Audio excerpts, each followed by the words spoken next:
السلام علیکم میرے پیارے کیوٹ معصوم شریف ریڈرز، کیسے ہیں آپ لوگ؟ امید ہے کہ آپ تمام لوگ خیریت سے ہوں گے۔ اب تمام لوگوں کو میرے اس ناول پر ایک دفعہ پھر سے خوش آمدید۔ جی تو چلتے ہیں ہم اپنی آج کی ایپیسوڈ کی جانب۔ اس سے پہلے جن لوگوں نے میرے چینل کو ابھی تک سبسکرائب نہیں کیا ہوا، پہلے تو وہ جا کر میرے چینل کو سبسکرائب کریں اور ویڈیو کو لائک کرنا ہے، ویڈیو پر کمنٹ کرنا ہے۔ اتنی محنت سے لکھتے ہیں، تھوڑا احساس آپ لوگ بھی کیا کریں۔ ٹارگٹ تو ایٹ لیسٹ لاسٹ میں پورا کیا کریں۔ 50 کمنٹس زیادہ تو نہیں ہوتے، لانگ ایپیسوڈ کے لیے اتنا تو آپ لوگ کر سکتے ہیں۔ لانگ ایپیسوڈ لکھنے کے لیے بھی کم از کم 7-8 گھنٹے لگ جاتے ہیں، پھر اس کو ایڈیٹنگ کرنا، پھر اس کی وائس اوورنگ، تو اتنا تو آپ لوگ ہمیں کریڈٹ دے سکتے ہیں نا کہ 50 کمنٹس اور 50 لائکس۔ خیر، اب ہم چلتے ہیں اپنی آج کی ایپیسوڈ کی جانب۔ ناول ہے ہمارا طلب دیدار، تحریر گمنام لڑکی، قسط نمبر 8۔ ایپیسوڈ کی جانب چلنے سے پہلے میں تمام لوگوں کو بتاتی چلوں کہ آگے جو ناول کی سٹوری ہے وہ سٹارٹ ہونے والی ہے۔ جو سٹوری میں نے اس میں سیزن 2 میں لکھی تھی، اب انشاءاللہ سیزن 2 کی سٹوری یہاں سے اب کنٹینیو ہو جائے گی۔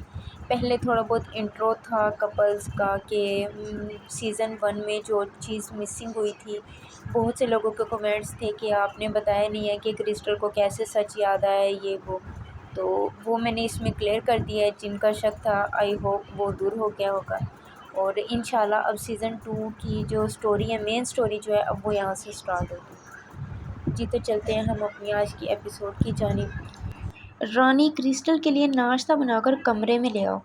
حارث نے سیڑھیاں اتر کر رانی کو آواز لگا کر حکم دیا۔ اذہان ابھی کمرے سے نکل کر سیڑھیاں اتر رہا تھا، اس کا سامنا حارث سے ہوا۔ طبیعت کیسی ہے کرسٹل کی اب؟ ٹھیک ہے، تم پریشان نہیں ہو، میں سنبھال لوں گا اسے۔ ویسے بھی تم تو جانتے ہو وہ بہت جلد باتوں کو دل پر لے لیتی ہے، اور ایسے میں ایسے حادثات سے نکلنے میں وقت تو لگے گا، اور ابھی وہ خود کو قصوروار سمجھ رہی ہے۔ حارث نے اپنے سالے کے کندھے پر ہاتھ رکھا اور واپس اوپر آ گیا۔ حارث کے ہاتھ میں موبائل تھا۔ رات سے اب تک اس نے اپنا موبائل نہیں دیکھا تھا۔ اب لاک کھول کر دیکھنے لگا۔ سامنے ہی اسے حنین کا میسج جگمگاتا نظر آیا۔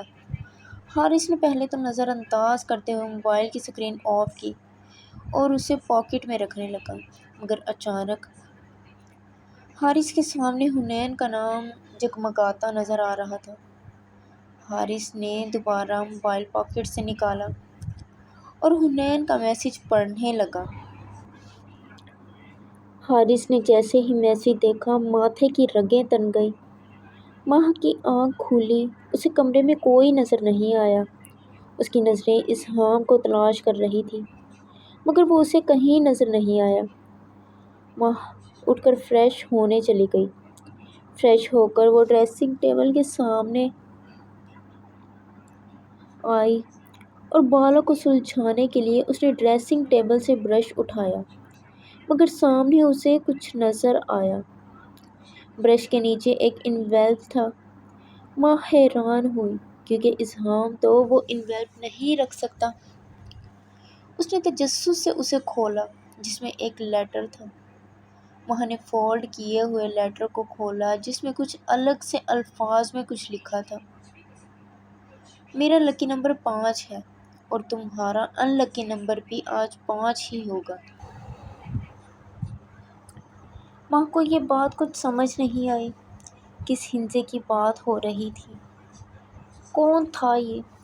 حویلی میں اتنی آسانی سے کسی کا آنا جانا؟ پھر لیٹر ان کے کمرے تک آیا کیسے؟ انویلپ میں کچھ اور بھی تھا۔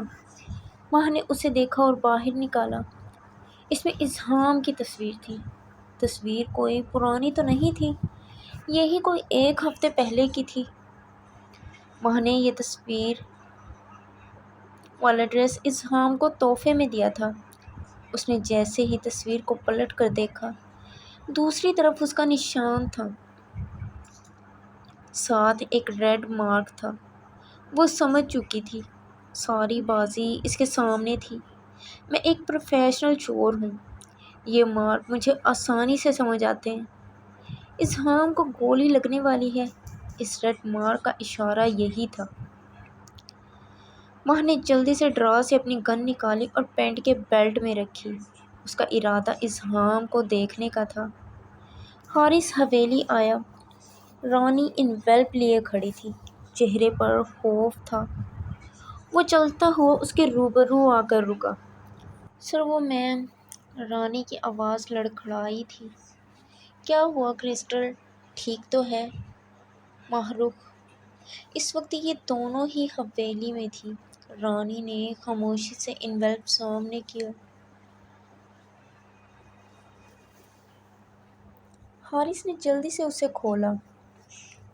یہ بالکل ویسا تھا جیسے اذہان کے لیے تھا، بس اس میں تصویر حارث کی اور کرسٹل کی تھی، جن پر کراس کے ساتھ ساتھ ریڈ مارک تھا۔ ماہ حارث کے ہاتھ میں انویلپ دیکھ کر اس کی جانب آئی۔ ایسا ہی ایک انویلپ ہمارے کمرے میں بھی ہے، جس میں اذہان کی تصویر تھی۔ ماہ فوراً سے بولی۔ حارث حیران ہوا، حویلی میں اتنی سیکیورٹی کے باوجود اندر کیسے آیا؟ سیکیورٹی، سیکیورٹی، وہ زور زور سے چلانے لگا۔ حارث کی آواز پر گارڈز اندر کی جانب بھاگتے ہوئے آئے۔ جی سر۔ حویلی کے اندر کون آیا تھا اور یہ انویلپ کون دے کر گیا ہے؟ حویلی میں تو کوئی نہیں آیا تھا، سامنے کھڑے لڑکے نے سہمتے ہوئے جواب دیا۔ سر وہ کرسٹل میڈم، رانی نے بات کو ادھورا چھوڑا۔ حارث کا دماغ اچانک سے کرسٹل کی جانب گیا۔ کرسٹل کہاں ہے؟ وہ تو اپنے کمرے میں تھی۔ حارث نے جیسے یاد دہانی کرائی۔ سر وہ آپ نے کہا تھا میم کو ناشتہ دے کر آنا ہے۔ میں جب کمرے میں گئی تو کمرے میں کوئی نہیں تھا۔ کیا مطلب کوئی نہیں تھا؟ حارث شدت سے دھاڑا۔ آواز پہلے سے زیادہ اونچی تھی۔ سب لوگ خاموش تھے۔ حارث کے غصے سے ہر کوئی واقف تھا۔ کرسٹل وہ واحد انسان تھی جس پر حارث نے کبھی غصہ نہیں کیا تھا، نہ ہی کبھی اس کے سامنے کسی سے اس طرح بات کی تھی۔ حارث کا دماغ فریز ہوا۔ ماہ کو کچھ سمجھ نہیں آ رہا تھا، آخر یہ ہو کیا رہا ہے؟ سی سی ٹی وی، ہاں اس میں ضرور کچھ ریکارڈ ہوگا۔ حارث اور ماہ رخ دونوں بھاگ کر آفس آئے۔ حارث نے جلدی سے لیپ ٹاپ آن کیا اور ویڈیو سٹارٹ کی۔ کیمرے میں ہر چیز کلیئر ریکارڈ تھی۔ کرسٹل کو ایک 30 سالہ عورت لے کر جا رہی تھی۔ یہ تو روبینہ ہے، وہ جو نئی ملازمہ تھی۔ ماہ کو جیسے کچھ یاد آیا ہو۔ مجھے ایک بات سمجھ نہیں آئی حارث، اگر وہ لوگ کرسٹل کو لے جانا چاہتے تھے پھر انہوں نے کیمرے میں یہ سب کچھ کیوں ریکارڈ ہونے دیا؟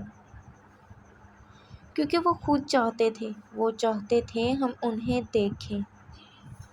آفس میں ایک شخص داخل ہوا جس کی حالت ناساز تھی۔ وہ کوئی اور نہیں رمضان تھا۔ اس کی حالت دیکھ کر ایسا لگ رہا تھا جیسے بری طرح اسے کسی نے مارا ہے۔ رمضان، تم یہاں؟ یہ سب کیا ہے؟ حارث کا اشارہ اس کی حالت کی جانب تھا۔ وہ اپنے پرانے ملازموں کی بہت فکر کرتا تھا، اور رمضان بھی انہی ملازموں میں سے ایک تھا۔ صاحب جی، ابھی ان سب باتوں کا وقت نہیں ہے۔ ابھی بی بی جی کی جان خطرے میں ہے، اور صاحب جی کی بھی۔ رمضان بوکھلاہٹ سے بولا۔ کیا تم جانتے ہو؟ ماہ اس کے روبرو ہوتے ہوئے بولی۔ ہاں، وہ لوگ آپ کو اس ایڈریس پر ملیں گے۔ وہ لوگ اتنی آسانی سے ہمارے سامنے کیوں آئیں گے؟ ماہ کو جیسے حیرت ہوئی تھی۔ کیونکہ وہ جو کوئی بھی ہے، وہ چاہتا ہے ہم خود اس کے پاس جائیں۔ حارث نے ٹیبل سے گن اٹھائی اور حویلی کے پورچ میں دونوں اپنی اپنی گاڑی کے پاس آ کر رکے۔ اس سے پہلے وہ دونوں گاڑی میں بیٹھتے، شہرام اور داؤد گیٹ سے اندر داخل ہوئے۔ حنین، معاویہ، شہرام اور داؤد دونوں ایک ساتھ بولے۔ وہ دونوں تو یہاں نہیں ہیں۔ ماہ دونوں کو حیرت سے دیکھنے لگی۔ کیا مطلب؟ حنین نے کہا تھا اسے حویلی جانا ہے۔ وہ جلدی میں نکلی تھی۔ اس کے بعد یہ انویل۔ میں جانتا ہوں یہ سب کہاں ہے۔ حارث نے سب لوگوں کو گاڑی کی جانب اشارہ کیا اور حویلی سے ایک ساتھ 4 گاڑیاں آگے پیچھے نکلیں۔ ان کے ساتھ پیچھے ہی گارڈز کی گاڑیاں تھیں۔ حارث کی گاڑی کی رفتار خطرناک حد تک تیز تھی۔ وہ جلدی سے کرسٹل کے پاس پہنچنا چاہتا تھا۔ حارث نے اپنے ہاتھ اسٹیئرنگ پر مضبوط رکھے۔ انسان کی جب تک سانس چلتی ہے اس کے دشمن کبھی نہیں مرتے۔ اگر ایک مرتا ہے تو دوسرا تیار رہتا ہے، اور گینگسٹر کی دنیا دشمنوں سے بھری ہوتی ہے۔ یہ بات حارث آج سمجھ چکا تھا۔ اگر انسان کو لگتا ہے اس کا دشمن مر چکا ہے تو وہ انسان سب سے بڑا بیوقوف ہے، اور شاہ میر حارث ان میں شمار نہیں ہوتا۔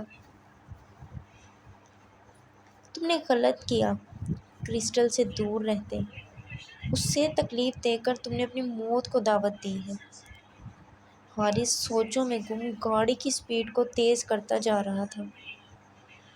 حارث کو ڈرائیونگ کرتے ہوئے مسلسل آدھا گھنٹہ ہونے والا تھا، اور وہ اپنی منزل کے اس وقت بے حد قریب تھا۔ اسی کے ساتھ ہماری آج کی ایپیسوڈ یہاں اینڈ ہوتی ہے۔ ایپیسوڈ ٹوٹل 6000 ورڈز کی تھی۔ انشاءاللہ آپ لوگ اپنا ٹارگٹ کمپلیٹ کریں۔ کل کی جو ایپیسوڈ ہے وہ انشاءاللہ میں کوشش کروں کہ 10 سے 12 ہزار الفاظ کی وہ ایپیسوڈ میں لکھ سکوں، کیونکہ کچھ میں کوشش کروں گی کہ سحری کے ٹائم اٹھ کر لکھوں، اور کچھ پھر دن میں جیسے ہی ٹائم ملے گا۔ اسنیک پیک اس کی انسٹاگرام اور ٹک ٹاک پر میں ساتھ اپلوڈ کر دوں گی۔ اوکے، بائے بائے، اللہ حافظ۔